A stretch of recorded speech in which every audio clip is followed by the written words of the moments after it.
नमस्कार। जननायक विश्वेश्वर प्रसाद कोइरालाको 107औं जन्म जयन्तीको अवसरमा राष्ट्रियता, प्रजातान्त्रिक समाजवाद र बीपी कोइराला विषयमा यहाँहरू समक्ष एउटा प्रस्तुति गर्न म आइराखेको छु। विश्वेश्वर प्रसाद कोइराला यानी कि बीपी कोइरालाको जन्म विक्रम सम्वत 2071 साल भाद्र 24 गते भएको थियो भने उहाँको निधन विक्रम सम्वत 2039 साल श्रावण 6 गते भएको थियो। बीपी कोइराला नेपाली कांग्रेसको संस्थापक नेता, 2007 सालको जहानिया राणा शासन विरुद्धको कमान्डर, आन्दोलनको कमान्डर, नेपालका प्रथम जननिर्वाचित प्रधानमन्त्री, प्रजातन्त्रको पर्याय, प्रजातान्त्रिक समाजवादको विचारक।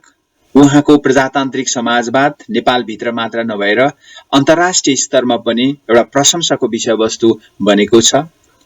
राष्ट्रिय तथा अन्तर्राष्ट्रिय स्तरमा नै एउटा आदर्श नेताको रूपमा परिचित, आफ्नो व्यक्तित्व स्थापित गर्न सफल बीपी कोइराला एक राष्ट्रवादी नेता पनि हुनुहुन्छ।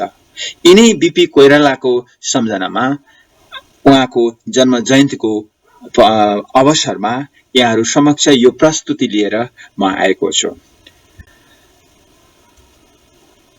विषयबाट सुरु गरौं। ऐतिहासिक रूपमा दुई धारमा विभाजित विश्व व्यवस्था मध्ये साम्यवादी धारले आर्थिक समानतालाई विशेष महत्व दिएको हुन्छ भने पुँजीवादी धारले राजनीतिक स्वतन्त्रता र समानतामा जोड दिएको हुन्छ। यी दुई विचारधाराहरू दुई विपरीत ध्रुवको रूपमा देखिन्छ, तर प्रजातान्त्रिक समाजवाद पुँजीवादी र साम्यवादी विचारधाराको मध्यस्थ बाटो हो, जसले साम्यवादीले जोड दिएको आर्थिक समानता र पुँजीवादीले जोड दिएको राजनीतिक समानतालाई समान रूपमा अवलम्बन गर्दै नयाँ आर्थिक चिन्तनको धारलाई अगाडि बढाएको हुन्छ। पुँजीवादी र साम्यवादी दुवै विचारधारालाई अस्वीकार गर्ने समाजवादीहरूले पुँजीवादी व्यवस्थाको राजनीतिक समानता र साम्यवादी व्यवस्थाको आर्थिक समानतालाई फ्युजन गरी प्रजातान्त्रिक समाजवादी विचारलाई अगाडि सारे, जसलाई स्थानीय तथा विश्वव्यापी रूपमा स्वीकृत गरिएको छ। मूलत साम्यवादी र पुँजीवादी राजनीतिक आर्थिक दर्शनका कमजोरीहरू प्रजातान्त्रिक समाजवादको विकास गराएका हुन्। प्रजातान्त्रिक समाजवादका केही विशेषताहरू छन्। त्यो त प्रजातान्त्रिक समाजवाद भन्दा यसका केही विशेषताको आधारमा हामी स्पष्टसँग बुझ्न सक्छौं। उत्पादनका साधनहरूमा राज्य र निजी क्षेत्रको स्वामित्व हुन्छ प्रजातान्त्रिक समाजवादमा। जनताका आधारभूत आवश्यकतामा राज्यको उत्तरदायित्व, आर्थिक विकेन्द्रीकरण, बजार व्यवस्थामा पुँजीपति र श्रमिकहरूको समान हैसियत, प्रजातन्त्र र आवधिक निर्वाचन, राजनीतिक रूपमा बहुल विचारलाई आत्मसात गरिएको, मताधिकार, जननिर्वाचित सरकार र शासन प्रणाली, स्वतन्त्र न्यायालय, विकेन्द्रीकरण र सामाजिक न्याय र कानूनी राज्य, शोषण रहित समाज र आर्थिक विषमताको अन्त्य, कमजोर वर्गलाई महत्व दिई न्यायमा आधारित समतामूलक समाज निर्माण गरी समन्वय, सद्भाव र पारस्परिक हितमा आधारित समाज निर्माण गर्ने, विचार र अभिव्यक्तिको स्वतन्त्रता र सबै खाले तानाशाहीको अन्त्य, पर्यावरण र गरिब जनताको उत्पादकत्वमा नकारात्मक असर पार्ने भूमण्डलीकरणमा नियन्त्रण, राजनीतिक पार्टीहरू सूचना सञ्चार र समाजको माध्यमबाट नागरिकको प्रजातान्त्रिक सामाजिकरणको विकास आदि प्रजातान्त्रिक समाजवादका विशेषताहरू हुन्। अब तेस्रो विश्व र प्रजातान्त्रिक समाजवाद, खास गरेर दुईटा फरक आर्थिक विचार बोक्ने पुँजीवादी अर्थव्यवस्था र साम्यवादी अथवा समाजवादी कम्युनिजम भनौं अर्थव्यवस्था बोक्ने दुईटा ठूला राष्ट्रहरू, पहिलो विश्व र दोस्रो विश्वको बीचमा केही त्यस्ता देशहरू, विकसशील राष्ट्रहरू, कम विकसित नेपाल जस्ता राष्ट्रहरू न त पुँजीवादी अर्थव्यवस्थालाई अंगीकार गर्न सके, न साम्यवादी व्यवस्थामा नै जान सके। अब यी दुईटाको फ्युजनको रूपमा पुँजीवादी अर्थव्यवस्थाले अंगीकार गरेको स्वतन्त्रताका कुरा, राजनीतिक स्वतन्त्रताका कुराहरू र समाजवादी अर्थव्यवस्था अन्तर्गतको चाहिँ आर्थिक समानता, दुईटा कुराहरू राजनीतिक स्वतन्त्रता र आर्थिक समानतालाई फ्युजन गरी विश्वेश्वर प्रसाद कोइरालाले नेपालको सन्दर्भमा उपयुक्त विचार यो हुन सक्छ भन्ने दृष्टिकोण उहाँले राख्नु भएको थियो। नेपालको भूगोललाई हेर्दा दक्षिणतिरको राष्ट्र, उत्तरतिरको राष्ट्र र ती राष्ट्रहरूले अंगीकार गरेका फरक अर्थनीति, फरक राजनीतिक परिवेश, त्यस्तो सन्दर्भमा नेपालले एउटा प्रजातान्त्रिक समाजवादको नीति लिन सक्यो भने देशको लागि राम्रो हुन सक्नेछ र अन्तर्राष्ट्रिय स्तरमा पनि नेपाल जस्तै राष्ट्रहरू, साना राष्ट्रहरू अर्थात् तेस्रो विश्व भनिन्छ, ती राष्ट्रहरूलाई यो विचार उपयुक्त हुन्छ भनेर अन्तर्राष्ट्रिय फोरमहरूमा समेत विश्वेश्वर प्रसाद कोइरालाले वकालत गर्नुभएको दृष्टान्तले प्रजातान्त्रिक समाजवादको औचित्य तत्कालीन परिवेशमा कति औचित्य थियो भन्ने कुरा स्पष्ट हुन्छ। तेस्रो विश्वको अवधारणा सर्वप्रथम सन् 1950 को दशकको सुरुतिर विकसित भएको हो, जुन बेला तेस्रो विश्वका देशका नेताहरूले युरोपियन उपनिवेशवादका विरुद्ध स्वतन्त्रताको आवाजलाई संगठित र प्रभावकारी रूपमा उठाएका थिए। तिनै औपनिवेशिक तथा विकासमा पछि परेका राष्ट्रहरूलाई नै तेस्रो विश्व, थर्ड वर्ल्डको नामकरण दियो। पहिलो विश्वमा फर्स्ट वर्ल्डका राष्ट्रहरू अन्तर्गत पश्चिम युरोप र अमेरिकी देशहरू, जो साम्यवादी विचारधारा भन्दा भिन्न पुँजीवादी तथा विकसित देशको समूह हो, यिनीहरू नेटोमा आबद्ध थिए, जसको स्थापना 1949 मा भएको थियो। यसै गरी दोस्रो विश्व अन्तर्गत पूर्व सोभियत संघ र उससँग सम्बद्ध राष्ट्रहरू पर्दछन्। यसमा विशेष गरी समाजवादी खेमाका देशहरू पर्दछन्। यिनीहरू पनि आर्थिक विकासका क्षेत्रमा सशक्त देखिन्छन्। यस खेमालाई समेट्न सन् 1955 मा वार्सा नामको संगठन स्थापना गरिएको थियो। पुँजीवादी र समाजवादी खेमा भन्दा भिन्न र स्वतन्त्र रहेका राष्ट्रहरू, जसलाई तेस्रो विश्व भनियो, यिनीहरूको ध्यान शक्ति राष्ट्रहरूको शक्ति सङ्घर्ष भन्दा आफ्नो मुलुकको आर्थिक सामाजिक विकासमा ध्यान दिने उद्देश्यले पुँजीवादी व्यवस्थाको राजनीतिक स्वतन्त्रता र समाजवादी व्यवस्थाको आर्थिक स्वतन्त्रताका आधारमा छुट्टै एउटा विचार जन्माउन पुग्यो, जसलाई प्रजातान्त्रिक समाजवाद भनियो। यसको प्रयोग हाल स्कैन्डिनेभियन देशहरूले राम्रोसँग यसको प्रयोग गरिराखेका छन्। तेस्रो विश्वका देशहरूले आफूलाई कुनै पनि किसिमको तानाशाही र अधिनायकवादबाट जोगाउन र मुलुकको आर्थिक सामाजिक विकासका लागि प्रजातान्त्रिक समाजवादी व्यवस्था अंगीकार गर्नुपर्ने विचार नेपालका समाजवादी नेता बीपी कोइरालाले राष्ट्रिय तथा अन्तर्राष्ट्रिय फोरममा बोलेका थिए। सन् 1981 को सिडनी सम्मेलनमा सोशलिस्ट इन्टरनेसनलको भाइस चेयरम्यानको हैसियतमा बोल्दै बीपी कोइरालाले बताउनुभयो, हामी र हाम्रो 20 वर्ष लामो संघर्षबाट पश्चिमी मुलुकहरूले पाठ सिक्नुपर्छ। प्रजातन्त्र, त्यस अन्तर्गत बन्ने राजनीतिक संघ र त्यसका तहका हुने आर्थिक विकास हाम्रो क्रान्ति र संघर्षको उद्देश्य हो। तेस्रो विश्वका देशहरू समाजवादको मियोमा बाँधिएनन् भने या त फासिस्ट सैनिक तानाशाही या कम्युनिस्ट अधिनायकवादी तानाशाही या सुधार विरोधी प्रतिक्रियावादीहरूको धार्मिक तानाशाहीतिर जानेछन्। यो अभिव्यक्ति सन् 1981 को सिडनी सम्मेलनमा सोशलिस्ट इन्टरनेसनलको उपाध्यक्ष भाइस चेयरम्यानको हैसियतबाट बीपी कोइरालाले दिनुभएको थियो। एकातिर प्रजातन्त्रको नाममा चलेको पुँजीवादी अर्थव्यवस्थाले जनताको समग्रता हितमा गर्न नसकेको सन्दर्भ र अर्कोतिर मार्क्सले चलाएको समाजवादले पनि व्यक्तिको स्वतन्त्र अस्तित्व समाप्त पारेको बुझेर बीपीले नेपाली जनजीवनको लागि प्रजातान्त्रिक समाजवादको बाटो मुलुकको विकासमा सजिलो र छिटो हुने कुरा बताएका थिए। बीपीको प्रजातान्त्रिक समाजवादले अंगीकार गरेका मुख्य दुईवटा समानताहरू भनेको एउटा आर्थिक समानता र अर्को राजनीतिक समानता पर्छ। बीपीले जनताका लागि 5वटा कुराहरू अत्यावश्यक हुने बताएका छन्। खाना, नाना, छाना, शिक्षा र स्वास्थ्य, जुन समाजवादभित्र अथवा प्रजातान्त्रिक समाजवादभित्र अटाउने चिजहरू हुन्। खानाको लागि उत्पादन बढाउनको कुरामा जोड दिँदै कृषि प्रधान मुलुक नेपालमा सिंचाई, मलबिउ तथा कृषिको आधुनिकीकरणमा जोड दिएका छन्। कपडाको लागि उद्योग धन्दा खोल्नुपर्ने, जसले राष्ट्रिय पुँजीको परिचालन भई रोजगारका अवसरहरू सिर्जना गर्दछ। प्रत्येक व्यक्तिको आफ्नै स्थायी वासस्थान हुनुपर्ने र भूमिविहीनलाई बस्ने स्थानको व्यवस्था सरकारले प्रबन्ध गर्नुपर्ने।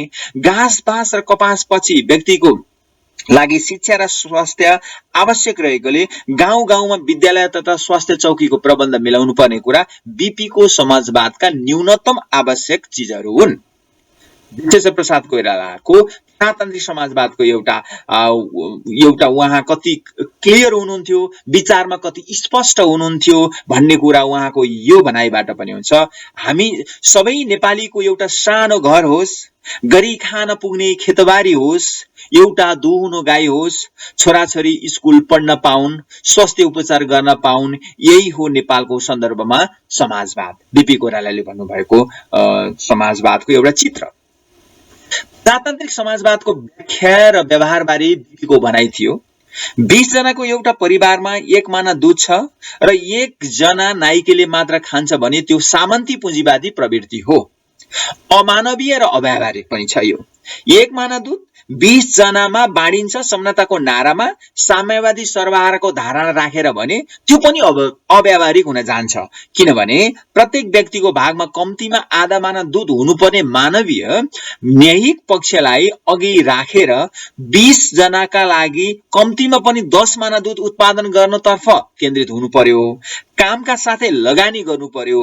सबैलाई पुग्ने उत्पादन र उत्पादित वस्तुको समान वितरण, सबैलाई पुग्ने उत्पादन र उत्पादित वस्तुको समान वितरण नै प्रजातान्त्रिक समाजवादको पहिलो परिभाषा हो भनेर बीपीद्वारा प्रतिपादित समाजवादी धारणा भनेर हामी बुझ्न सक्छौं। उत्पादन बढाई वस्तु तथा सेवाको समान वितरण प्रणाली, राजनीतिक तथा सामाजिक गतिविधिमा पूर्ण स्वतन्त्रता बीपीको समाजवादको मूल मर्म हो। साम्यवाद भनेको समाजवाद नै हो, बीपी भन्छन्। साम्यवाद भनेको समाजवाद नै हो। यसमा प्रजातन्त्र झिकिएको हुन्छ। साम्यवादमा प्रजातन्त्र थपिदिँदा समाजवाद हुन्छ भन्ने, समाजवादबाट प्रजातन्त्र झिकिदिँदा साम्यवाद बन्छ, विश्वेश्वर प्रसाद कोइरालाले भन्नुहुन्छ। युरोपेली समाजवादीहरूको पेरिस सम्मेलनमा भाग लिन जाँदा त्यहाँ बीपीले भनेका थिए कि समाजवाद एउटै कुरो हो जहाँका लागि पनि अमेरिकामा समाजवाद भनेका काला गोराको भेदलोप हुनु, अझ व्यापक अर्थमा समानता, उद्योग धन्दाको सामाजिकरण, दूषण मुक्ति, उत्पादनको एक हठीपनको विरोध गर्नु आदि। तसर्थ समाजवादको एउटा मुख्य लक्ष्य त्यहाँ प्राप्त भइसकेको छ। यसै दृष्टिबाट स्विडेनमा समाजवादको लक्ष्य धेरै हदसम्म त्यहाँको समाजमा पुगिसकेको छ। रुसमा समाजवादको अर्थ हुन्छ प्रजातन्त्र। त्यहाँ अझै धनी गरिब छ, अझै तलबमा असमान छ। चीनमा पनि यही कुरा हो, प्रजातन्त्र छैन। प्रजातन्त्र बिन अवस्थामा कुनै पनि हालतमा समाजवाद हुँदैन। जनतालाई राजनीतिक स्वतन्त्रताको उपयोग गर्न पाएन भने समाजवाद प्रोपगण्डाको विषय भएर जान्छ भनेर विश्वेश्वर प्रसाद कोइरालाले प्रजातान्त्रिक समाजवादको वकालत गर्दाखेरि समाजवादको नाममा, आर्थिक समानताको नाममा त्यहाँ प्रजातन्त्र अटाउन सकेन भने, नागरिकलाई राजनीतिक स्वतन्त्रता दिन सकिएन भने त्यो समानताको कुनै अर्थ रहँदैन भन्ने जिकिर बीपीको छ। बीपीको प्रजातान्त्रिक समाजवाद आर्थिक विषमताको घोर विरोध गर्छ। आर्थिक समानताको कुरा राजनीतिक समानता जस्तै एकै पटकमा प्राप्त हुन सक्दैन। यसका लागि निरन्तर प्रयास आवश्यक पर्दछ। राजनीतिक अर्थमा समाजवाद भनेको प्रजातन्त्र हो र आर्थिक अवस्थामा प्रजातन्त्र समाजवादमा निहित समताको स्वरूप हो, बीपीको कथन छ। हाम्रो जस्तो गरिब देशका लागि पश्चिममा विकसित समाजले देखाएको विकासको नमुना उचित छैन। त्यस्तो जटिल प्रविधि आयात गरेर हामीलाई लाभ हुँदैन। हामीलाई त्यस्तो प्रविधि चाहिन्छ जसलाई हाम्रै मान्छेले सञ्चालन गर्न सकुन्। आत्मनिर्भरको कुरा बीपीले उठाएका छन्। अरूले दिएको सहयोग, विकसित राष्ट्रहरूले दिएका सहयोग भनेको क्षणिक वर्गका लागि हुन्छन्। त्यसले हामीलाई परनिर्भर बनाउँछ। त्यस्तो होइन, सिप सिकेर विभिन्न देशले प्रयोगमा ल्याएका सिपहरू सिकेर आफ्नै देशको नीति अनुसारको, आफ्नै देशको भूगोल र आफ्नै देशको चाहिँ परिवेश अनुसारका विकासका नमुनाहरू कोरिनुपर्छ जुन दिगो हुन सक्छन्, दीर्घकालीन हुन सक्छन् भन्ने विचार बीपी कोइरालाको छ। समग्रमा बीपीको प्रजातान्त्रिक समाजवादले लिएको अर्थनीति यथार्थपरक, व्यावहारिक र वैज्ञानिक छ। कौटिल्यको अर्थशास्त्र नीतिदेखि कार्ल मार्क्स र हेनरी फोर्डसम्मको विवेचना गरिकन बीपीले आफ्नो आर्थिक मतलाई सूत्रबद्ध गरेका छन्। अति साधारण कुरामा व्याख्या गरे पनि बीपीको आर्थिक चिन्ह हरोल्ड डोमर र सलौको आर्थिक वृद्धिका मोडेलहरूको निष्कर्षसँग तादात्म्यता कायम गर्दछ। अत बीपीको सोचाइ दूरगामी अर्थशास्त्रीको जस्तै थियो भनेर हामी भन्न सक्छौं। बीपीले परिकल्पना गरेको नेपाली ग्रामीण मोडेल कस्तो छ भन्दा, हाम्रो मुलुक गरिब छ, हाम्रो मुलुक किसान हो, जसले किसानको भलाइ गर्छ, हलो जोत्ने मान्छेको भलाइ गर्छ, गाउँलाई सिँगार्छ, गाउँमा बस्ने मानिसको भलाइ गर्छ, त्यही हो समाजवादी। हाम्रो समाजवाद भनेको गाउँको जनताको भलाइ गर्ने नीति र कार्यक्रम हो, बीपी कोइराला भन्नुहुन्छ। बीपीले परिकल्पना गरेको समाजवादी योजनामा प्रथम पटक प्रधानमन्त्री हुँदा बीपी कोइरालाले योजनाविदहरूलाई राजाको तस्बिरसँगै ग्रामीण विकासको तस्बिर राख्न पठाएको घटना र योजना बनाउँदा गाउँले किसानलाई ध्यान दिएर बनाउनु भन्नेबाट उहाँको समाजवादी चिन्ता प्रष्ट हुन्छ। उत्कृष्ट एवं जटिल प्रविधि भएका विकसित देशबाट आयातित विकासका धारणा हाम्रो योजनामा आउनु गल्ती हो। विकसित देशका गाउँ पनि सहर जस्तै छन्। उनीहरूको कृषिमा पनि उच्च स्तरीय प्रविधि प्रयोग भएको छ। उनीहरूको विकासको नमुना हाम्रा लागि अफाव हुन सक्छ।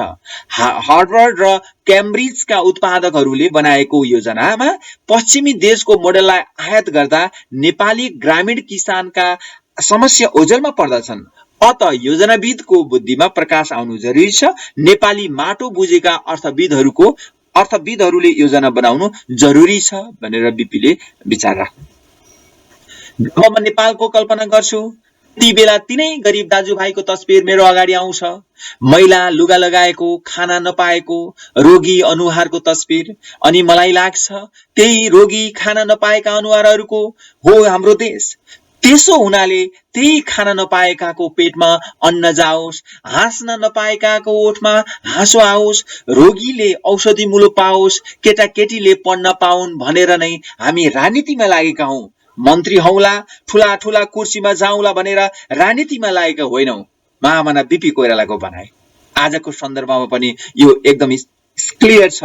राजनीतिज्ञहरूले, राजनीति गर्ने मानिसहरूले बीपीले भनेको जस्तै यही किसिमको दृष्टिकोण राखेको भए किन अर्थतन्त्र यस्तो धराशय हुन सक्थ्यो, गरिब र धनी बीचको यो ठूलो खाडल किन आउन सक्थ्यो र नेपालीहरूले राजनीतिलाई हेर्ने, राजनीतिक नेताहरूलाई हेर्ने दृष्टिकोणमा किन परिवर्तन आउने थियो, किन सम्मान आजका राजनीतिज्ञहरूले किन सम्मान पाउन सकिराखेका छैनन् सर्वसाधारण जनताबाट।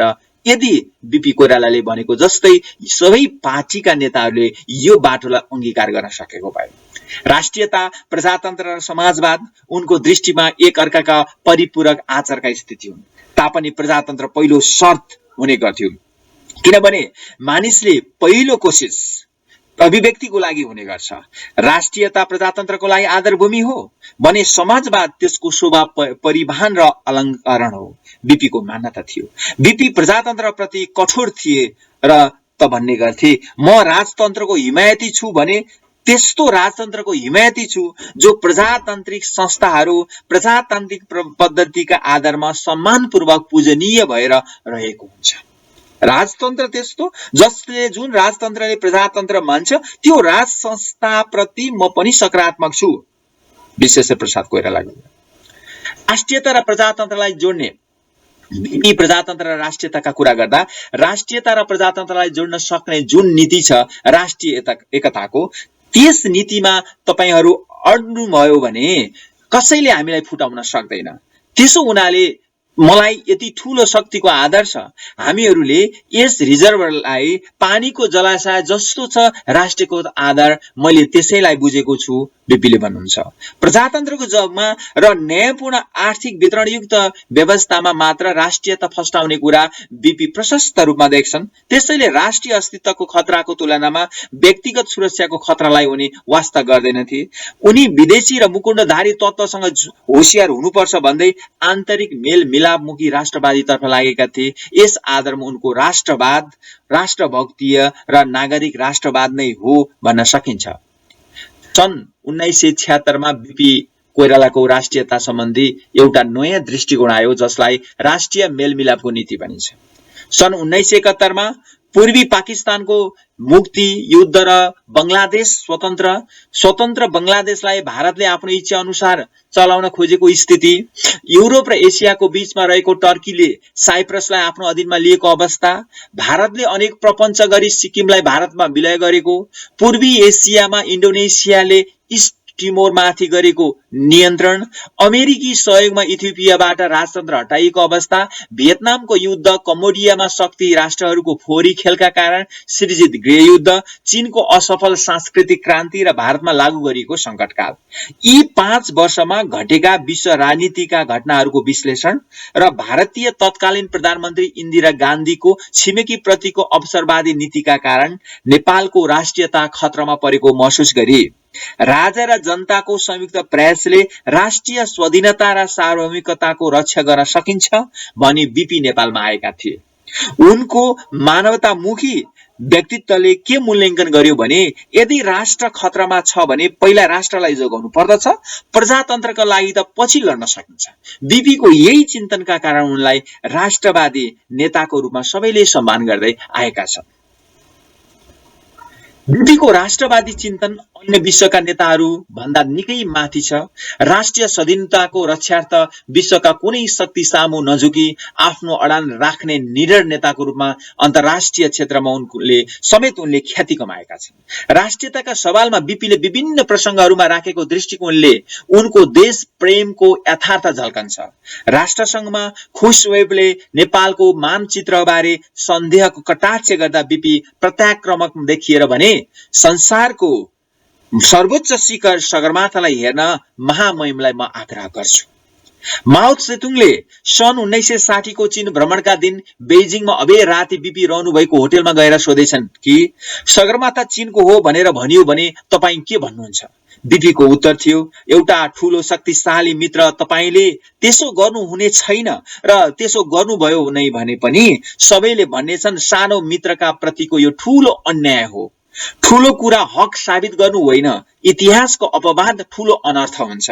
बीपीको यो बुद्धिमत्ता देखेर भनिन्छ माओ त्से-तुङ नाजवाफ उनको आङमा थपथपाएर त्यहाँबाट फर्किएका थिए। त्यस्तै प्रधानमन्त्रीको रूपमा भारत भ्रमणमा जाँदा बीपीलाई नेहरूले चीन भ्रमणमा नजान गरेको प्रस्ताव ठाडै अस्वीकार गरी दुवै छिमेकीलाई सम्भावले हेर्ने उत्तर दिएका थिए। बीपी मार्क्स जस्ता विचारका प्रतिपादक मात्र होइनन्, उनी त ती विचारहरू सफल रूपमा कार्यान्वयन गर्नु हुनुपर्दछ भन्ने पक्षमा थिए। आफू जति छोटो समय राज्यको प्रशासनिक निकायमा रहँदा पनि प्रजातान्त्रिक समाजवादको भर मगदुर प्रयोग गर्ने कोसिस गरे।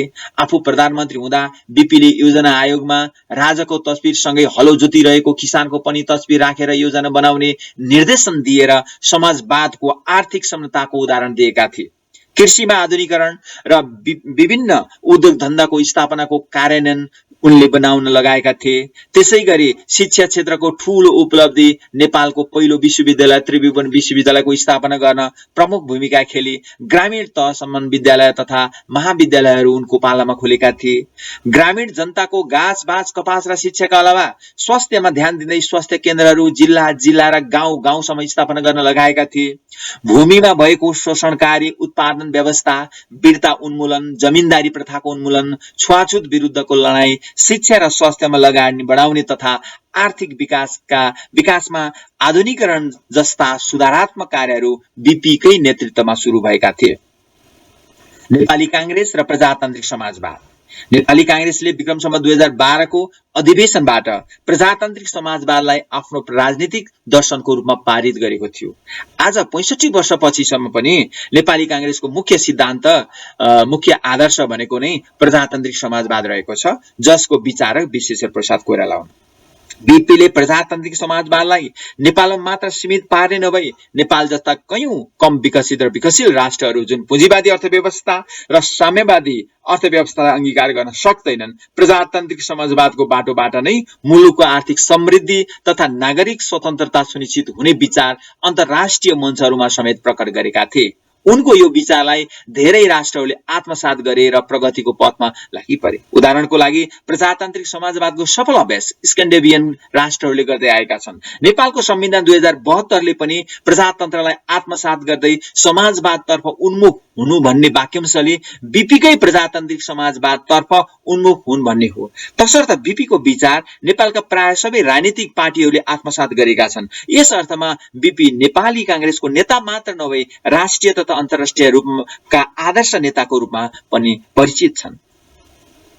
विश्व मिडियाले गरेको बीपीको मूल्याङ्कन, कसरी बीपीको मूल्याङ्कन विश्वका विभिन्न मिडियाहरूले गरे त भन्दा सन् 50 सम्म पनि खास व्यक्ति र व्यवस्थाको अभावले देश विश्व मञ्चबाट अलग अन्धकारमा थियो र कोइरालाले संवैधानिक राज्यको निर्माणद्वारा राजनीतिक स्वतन्त्रको स्थापना कायम गर्ने संसदको प्रतिपादन गरे भनेर 10 नोभेम्बर 28 1977 मा लेखेको कुरा। प्रजातन्त्रका एक ओजस्वी योद्धा जसले 8 वर्ष जेल र 9 वर्षसम्म प्रभावी निर्वासन जीवन बिताउँदा पनि निर्दलीय व्यवस्थाको विरुद्धमा प्रबल बहस गर्न छोडेनन् भनेर द क्रिस्चियन साइन्स अगस्ट 28 1977।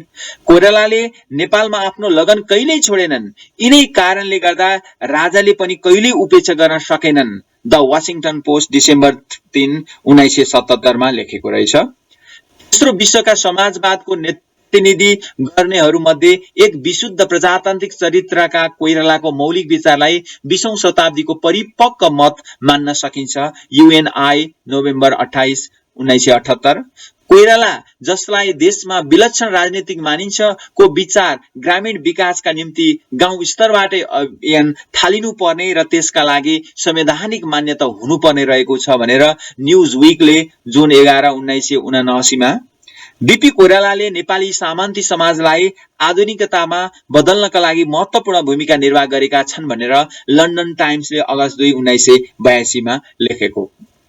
निष्कर्षमा प्रजातान्त्रिक समाजवादका प्रणेता राष्ट्रवादी नेता महामानव बीपी कोइरालाको प्रजातान्त्रिक समाजवादी चिन्तन राष्ट्रिय शक्ति बीचको मेलमिलापको धारणा, मध्यम मार्गी र व्यावहारिकतावादी दृष्टि, मानवीय मूल्यले बाँधिने किसिमको पुँजीवाद र नियन्त्रित रूपको वा नरमपन्थी उदारवाद, नागरिक र राष्ट्रभक्तीय राष्ट्रवाद, क्षेत्रीय वा जातिगत समुदाय वा साम्प्रदायिक वादी राजनीतिको विरोध जस्ता कुरा नेपाल र नेपालीको राष्ट्रिय हितका लागि सधैँ उपयोगी हुने कुरामा कुनै शंका छैन। बीपीका यी पदचापहरूलाई, बीपी विचारहरूलाई नै आदर्श मान्ने पार्टी नेपाली कांग्रेसले उपयोगमा ल्याउन नसक्दा कता कता नेपाली कांग्रेस पार्टीमा वैचारिक विचलनता आउन खोजेको होइन भन्ने शंका शुभचिन्तकहरूको बीच रहेको छ। समाजवादलाई आदर्श लक्ष्य मानेर राष्ट्र र समाजमा पूर्ण प्रजातान्त्रिकरण गर्न सकेको छैन कांग्रेसले। त्यसैगरी प्रजातान्त्रिक समाजवाद पनि केवल शब्दमा मात्र सीमित हुन पुगेको छ। बीपीले पस्केका विचारलाई संस्मरण मात्र गर्नाले पनि वर्तमान राजनीतिक संकटको निकास खोज्न सहज हुने थियो। यसको लागि मैले केही निम्न सन्दर्भ सामग्रीहरूको प्रयोग गरेको थिएँ। पुण्य अन्त्यमा महामानव बीपी कोइरालाको 107औं जन्म जयन्तीको उपलक्ष्यमा स्वर्गीय आत्माको चिर शान्तिको कामना गर्दै हार्दिक समवेदना व्यक्त गर्दछु र यहाँहरूको रचनात्मक सुझावको अपेक्षा राख्दै यहाँहरूलाई धन्यवाद दिन चाहन्छु। हस्त।